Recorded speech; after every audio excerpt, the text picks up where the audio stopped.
জীবনযাত্রা জীবনটা তো একই থাকে, মুহূর্তগুলো পরিবর্তনশীল।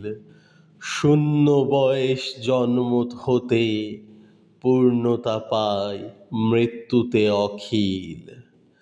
শৈশবেতে বাবা মার ভালোবাসার শাসনে লালন পালন, আলতো ঠোঁটে তাদের মুখে কথা শিখে জীবনের পথে গমন। প্রথম দিকে তাদের সান্নিধ্যেই জীবনে হাতে খড়ি, একা নয় তারা সবাই সব সঙ্গী, তাদেরই জীবন সঙ্গী করি।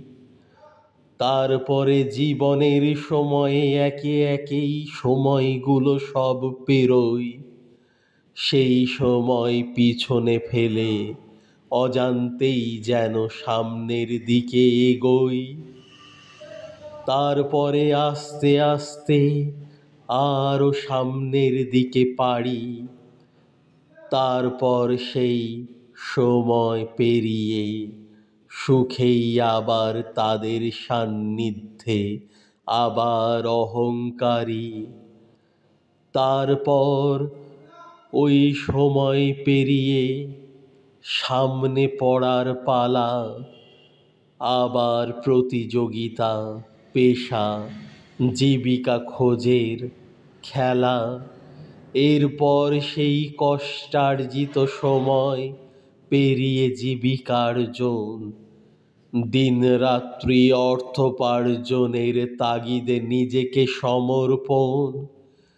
কিভাবে যে ৩০টা বসন্ত আজকে গেল পেরিয়ে, অর্ধেক জীবন কেটে গেল আর নিষ্পাপ শৈশব বেলা গেল হারিয়ে। বাকি জীবনটা না জানি আর কি ভেবে রয়েছে আমার জন্য। ভালো হয় যেন সব কিছু, খারাপ সময়েও মনে আশা থাকে গণ্য। তোমাদের সবার জীবনও কোথাও না কোথাও মিলিত অনুরূপে। প্রার্থনা রইল জীবনযাত্রায় প্রত্যেকে সবাই কাটাতে পারো যেন সুখে।